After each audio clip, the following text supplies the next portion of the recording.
오늘 우리에게 주신 하나님의 말씀은 시편 40편 11절에서 17절까지의 말씀입니다. 제가 봉독하겠습니다. 여호와여, 주의 긍휼을 내게서 거두지 마시고 주의 인자와 진리로 나를 항상 보호하소서. 수많은 재앙이 나를 둘러싸고 나의 죄악이 나를 덮침으로 우러러 볼 수도 없으며 죄가 나의 머리털보다 많음으로 내가 낙심하였음이니이다. 여호와여, 은총을 베푸사 나를 구원하소서. 여호와여, 속히 나를 도우소서. 내 생명을 찾아 멸하려 하는 자는 다 수치와 낭패를 당하게 하시며 나의 해를 기뻐하는 자는 다 물러가 욕을 당하게 하소서. 나를 향하여 하하 하하하며 조소하는 자들이 자기 수치로 말미암아 놀라게 하소서.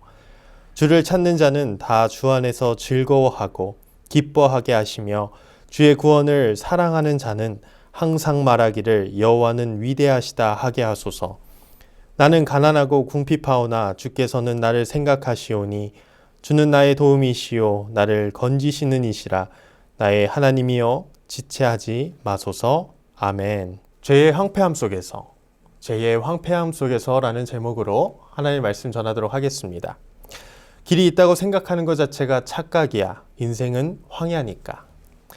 이 멋지지만 마음 한켠에 씁쓸한 여운이 남는 말은 에밀리 브론테의 소설 폭풍의 언덕에 나오는 대사입니다. 황야는 사전적인 의미로 버려두어 거친 들판이라고 정의되어 있습니다. 하지만 이 황야를 겪지 않는다면 그 뜻을 분명히 알 수 없는 것이죠. 남들에게 전해 듣는 황야는 그저 사전적인 의미로밖에 여겨지지 않습니다. 그러나 내가 이 황야 한복판에 서 있다면, 그 황야가 내 인생이 된다면 그것은 사전적인 의미를 넘어선 커다란 괴로움으로 다가오는 것입니다. 오늘 시편 저자 다윗은 40편 초반에서 하나님의 구원 행동을 감사하고 찬양하고 있습니다. 하지만 11절부터는 자신의 죄에 대한 고백을 하고 있죠. 하나님의 구원에 감사하고 있지만 그에 비례하여 감사한 만큼 나는 더럽고 추악한 죄인임을 다윗은 고백하고 있는 것입니다. 그런데 그 고백은 겉으로만 하는 것이 아닙니다. 그런 척 하는 것이 아닙니다. 그 회개 속에는 죄 한복판에서 몸부림치는 다윗의 처절한 모습을 엿볼 수 있습니다.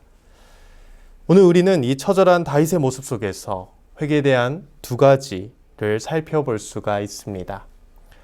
첫 번째로 회개는 죄 앞에서 몸부림치는 것입니다. 오늘 시편 배경은 밧세바를 범한 후에 잘못을 뉘우치는 다윗의 모습을 나타냅니다. 다윗은 왕으로서 해서는 안 될 짓을 은밀하게 행하였습니다. 아무도 모를 줄 알았지만 이 모든 것을 하나님은 보고 계셨습니다. 다윗은 자신의 그 큰 죄를 깨달은 후에 다윗은 오늘 이렇게 고백합니다. 12절입니다.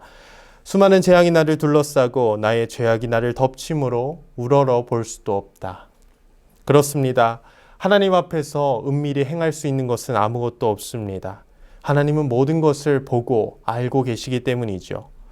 또 제가 나의 머리털보다 많음으로 내가 낙심한다고 다윗은 말하고 있습니다.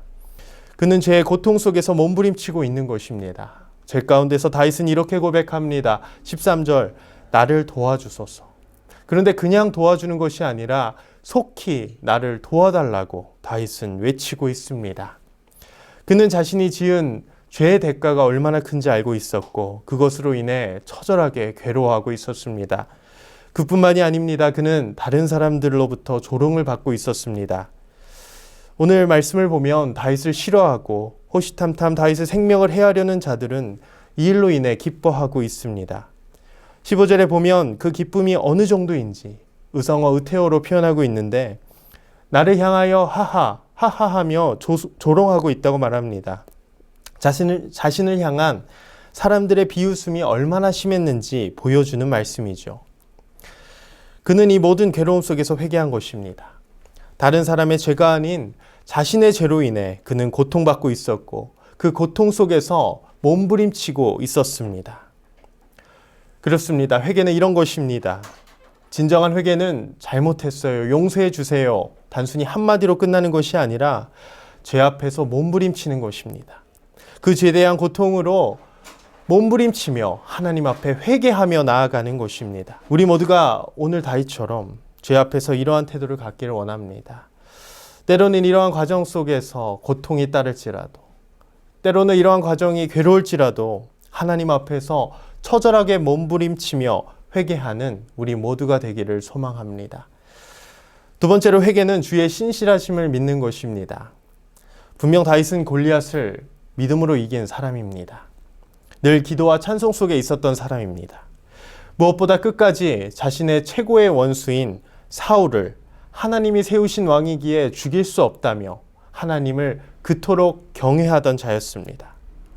그러나 그는 인간이었습니다. 그는 사람이었습니다. 그는 죄 앞에서 철저하게 무너졌습니다. 자신의 추악한 모습을 보니 자신을 이 죄에서 구원할 유일한 분을 구하고 있습니다. 그렇습니다. 그는 그렇게 주를 의지했습니다. 주를 찾았습니다. 그러니 17절에 이렇게 고백합니다. 나는 가난하고 궁핍하오나 주께서는 나를 생각하시오니 주는 나의 도움이시요 나를 건지시는 이시라. 나의 하나님이여 지체하지 마소서. 아멘. 회개는 주의 신실하심을 믿는 것입니다. 나를 구원하실 분은 한 분밖에 없음을 믿음으로 고백하는 것입니다. 오늘 다윗은 하나님의 긍휼과 은총에 의해서만 자신의 죄가 해결될 줄을 믿었습니다. 그래서 철저히 그는 주님만 의지하였습니다. 사랑하는 성도 여러분, 죄로 인해 황야처럼 황폐해진 우리의 삶 가운데 여러분들은 누구를 부르고 계십니까? 우리의 삶을 망가뜨리는 죄의 문제 앞에서 우리는 오직 주만 의지해야 됩니다. 우리의 죄를 해결해 주실 분은 오직 주밖에 없습니다. 주를 의지하여 하나님 앞에 우리의 죄를 용서받는 모든 성도님들 되시길 주님의 이름으로 축복합니다. 말씀을 정리합니다. 종교개혁자 루터는 모든 신자들은 의인인 동시에 죄인이라고 말했습니다. 그렇습니다. 우리 중에 어느 누구도 의인이 없습니다. 의인이 될 수 없습니다. 우리는 모두 죄인입니다. 이 비참한 현실 속에서 무엇을 의지해야 됩니까? 바로 우리를 향하신 주의 은혜입니다. 주의 은혜가 우리에게 임했습니다. 예수 그리스도를 통해 그 주의 은혜가 우리의 삶 가운데 역사하실 것입니다. 이사야 58장 9절에는 이런 말씀이 있습니다. 내가 부를 때는 나 여호와가 응답하겠고 내가 부르짖을 때에는 내가 여기 있다 하리라. 아멘.